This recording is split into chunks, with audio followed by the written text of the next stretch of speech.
Pada hari Jumat 29 Agustus tahun 2025, pukul 10 waktu Indonesia Barat, Kepala Desa Baturejo, Kecamatan Sukolilo, Kabupaten Pati, menerima kedatangan beberapa warga masyarakat desa yang bermaksud untuk klarifikasi realisasi penggunaan dana desa tahun anggaran 2024 silam.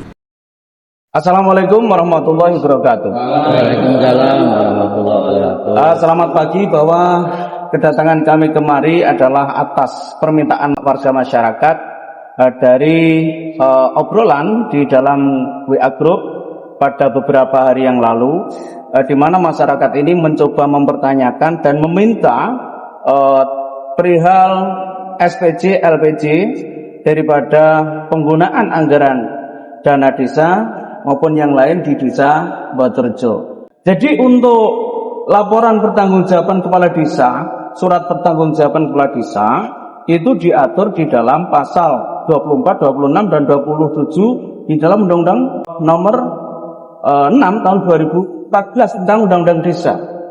Nah, selain itu diatur juga di dalam Undang-Undang KIP, yaitu Komisi Informasi Publik, di mana di pasal 52 itu dijelaskan bahwasanya memang penyelenggara negara atau pengguna anggaran yang bersumber dari negara, baik APBN, APBD, itu berkewajiban melaksanakan secara transparan, efektif, efisien, bersih dari korupsi, kolusi, dan nepotisme.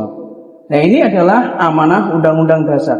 Caranya adalah dilakukan pengawasan oleh masyarakat. Jadi ada Undang-Undang Peran Serta Masyarakat, ada Undang-Undang KIP, termasuk ada Undang-Undang 31 tahun 1999 tentang anti korupsi itu.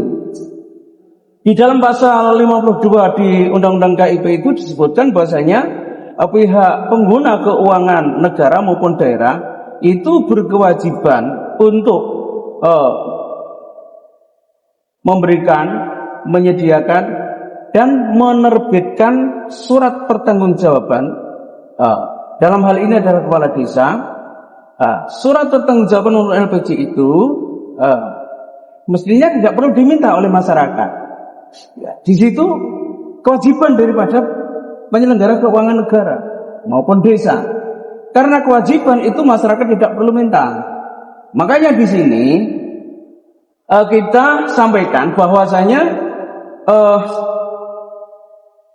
masyarakat itu sebelum meminta, kepala desa harusnya sudah memberikan itu. Kalau di desa memang kemungkinan hal ini sudah diberikan melalui perwakilan desa, yaitu BPD atau yang lain, kita belum memahami. Namun kewajiban kepala desa itu setiap akhir tahun anggaran harus memberikan laporan itu kepada masyarakat desa, atau ditempatkan di tempat-tempat yang bisa dijangkau oleh masyarakat desa untuk bisa dibaca dan dimengerti. Nah, ini tidak salah. Nah, dengan demikian, ketika kepala desa itu melaksanakan dengan baik dan diminta oleh masyarakat, maka tidak ada salahnya ketika kepala desa itu memberikan hasil laporan tersebut. Akan gitu. Maka di sini jangan saling dinilai sebagai tindakan-tindakan negatif, karena semua ini adalah untuk membangun transparansi dalam penggunaan anggaran desa. Apa misinya? Tujuannya apa? Tujuannya adalah kita ini agar dana-dana tersebut dapat terrealisasikan sesuai dengan keperuntukannya, yaitu amanah undang-undang maupun sesuai dengan APBDes kalau di sini. Jadi RAPBDes itu diawali dengan musren bandes, kemudian jadilah RAPBDes, nanti ditetapkan sebagai APBDes. Namun dalam APBDes itu nanti akan terdapat perubahan, ya. Tidak selamanya APBDes itu seperti itu. Nanti di akhir tahun anggaran nanti terdapat perubahan anggaran. Nah, yang paling tidak kalah pentingnya adalah bahwa masyarakat desa ini kita harapkan masing-masing kita ini karena kita ini anggaran itu kan untuk kita, untuk masyarakat desa. Maka ketika terdapat anggaran yang dinilai kurang efektif, karena efektif, efisien, transparan, jadi profesional dan proporsional, tidak terdapat korupsi, kolusi, nepotisme.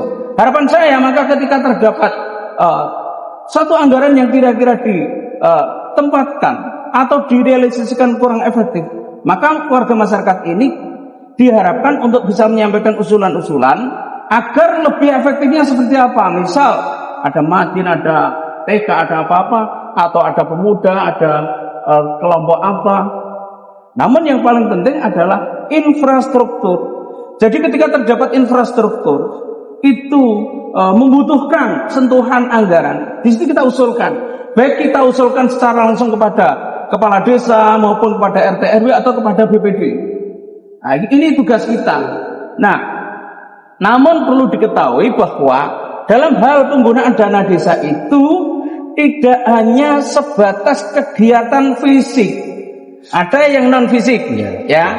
Jadi ini misalkan ini dananya 1.387.000.000. Jadi memang kemarin itu kan kurang lebih segitu ya. Kok ini realisasinya hanya sekitar 900 juta, 800 juta, yang lain kemana? Lah nanti biar diterangkan oleh Pak Kepala Desa. Nah untuk itu Pak Kepala Desa, teman-teman ini adalah hak mereka, jangan disikapi negatif.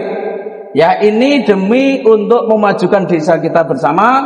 Karena Kepala Desa tanpa ada masukan dari Anda, semuanya nggak akan sempurna. Kesempurnaan itu ketika Anda mau menyampaikan usulan-usulan, kritik, saran, koreksi terhadap hal-hal yang berkaitan dengan kepentingan umum.